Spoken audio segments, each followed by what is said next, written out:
Gestion des processus. Le noyau Linux gère le multitâche par l'utilisation de processus. Le noyau conserve des informations sur chaque process pour aider à garder les choses organisées.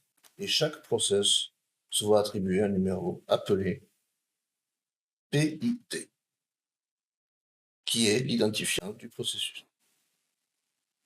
Le shell Linux introduit également le concept de job, faciliter le travail de l'utilisateur pendant une session de terminal.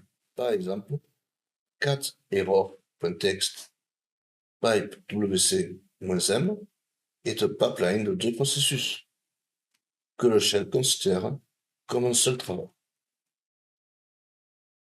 Le contrôle des tâches fait référence à la capacité de suspendre sélectivement l'exécution de tâches et de reprendre leur exécution à un moment ultérieur. Ceci peut être réalisé à l'aide de commandes spécifiques que nous allons bientôt expliquer.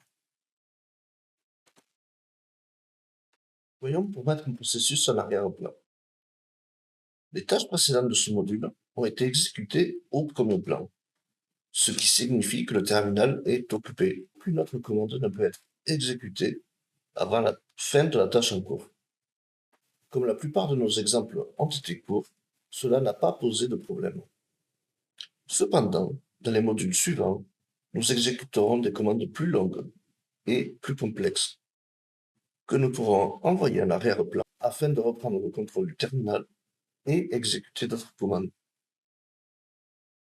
Le moyen le plus rapide de mettre un processus en arrière-plan est d'ajouter une esperluette à la fin de la commande pour l'envoyer en arrière-plan immédiatement après son démarrage.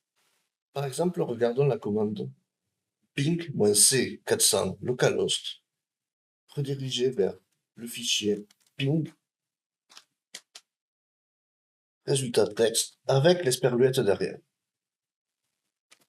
Nous avons envoyé 400 requêtes d'écho ICMP à l'interface locale avec la commande ping et écrit le résultat dans un fichier appelé ping résultat.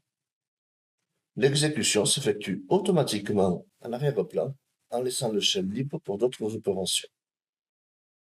Mais que se serait-il passé si nous avions oublié d'ajouter l'esperluette à la fin de la commande?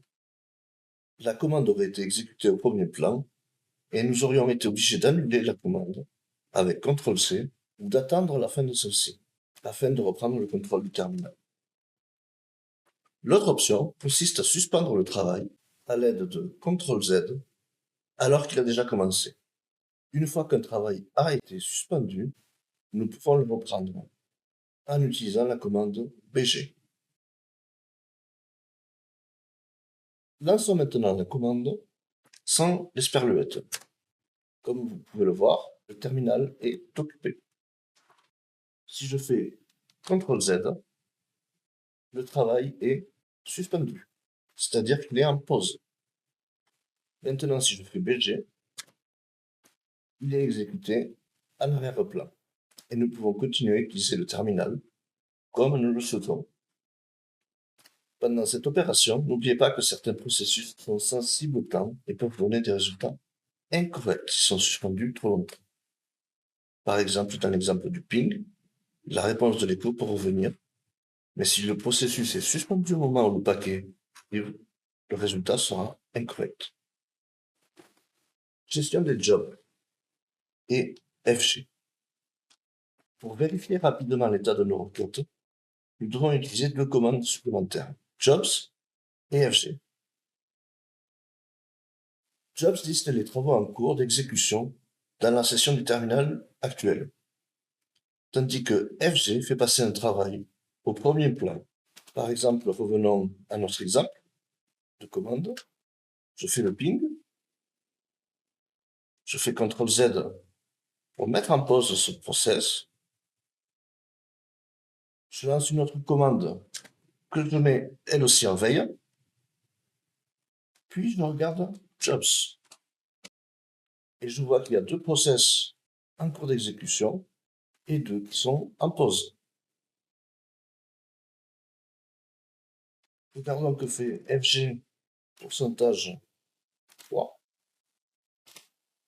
Comme on le voit, FG remet au premier plan le processus numéro 3 Et nous devrons attendre la fin de celui-ci pour récupérer le terminal ou à nouveau le suspendre. Nous pouvons faire la même chose avec BG pour le faire tourner en arrière-plan et nous voyons que ça fonctionne très bien. Gestion des process, PS et clean. L'une des commandes les plus utiles pour surveiller les process sur la plupart des systèmes d'exploitation de type Linux est PS, abréviation de Process Status. Contrairement à la commande job, PS liste les processus pour l'ensemble du système et pas seulement pour la session du terminal en cours. Et son nom est si bien connu que même dans Windows PowerShell, PS est un alias prédéfini de la commande getProcess, qui sert essentiellement le même objectif. L'une des premières choses à vérifier après avoir obtenu un accès distant à un système est de comprendre quel logiciel est actuellement exécuté sur la machine compromisée.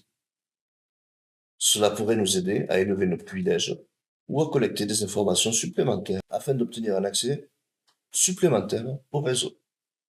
Par exemple, je vais ouvrir Launchpad, qui est mon éditeur de texte par défaut. Essayons de trouver son PID, son identifiant en tant que process, à partir de la ligne de commande. PS-EF. Les options E et F que nous avons utilisées signifient pour eux de sélectionner tous les processus et F d'afficher toutes les options détaillées les concernant. Nous voyons que Launchpad a été lancé par l'utilisateur Kali et son PID est celui-ci. Suivant la quantité de process en cours, il peut être difficile de le trouver. Pour cela, nous pouvons faire F-C avec le nom de l'application du process pour lequel nous voulons avoir des informations. La recherche a retourné un seul résultat à partir duquel nous pouvons recueillir le PID. N'hésitez pas à regarder le manuel pour toutes ces commandes que nous avons vues. Disons que nous voulons maintenant arrêter le processus Launchpad sans interagir avec l'interface graphique. La commande kill peut nous y aider. L'objectif de la commande kill est d'envoyer un signal spécifique à un processus pour le terminer. Pour utiliser kill, nous avons besoin de PID auquel nous voulons envoyer le signal. Puisque nous l'avons, nous pouvons procéder. 1, 2, 3, 2, 1, 5, 3, 8. Et je peux voir que Launchpad s'est fermé. On peut vérifier et aucun résultat n'est renvoyé.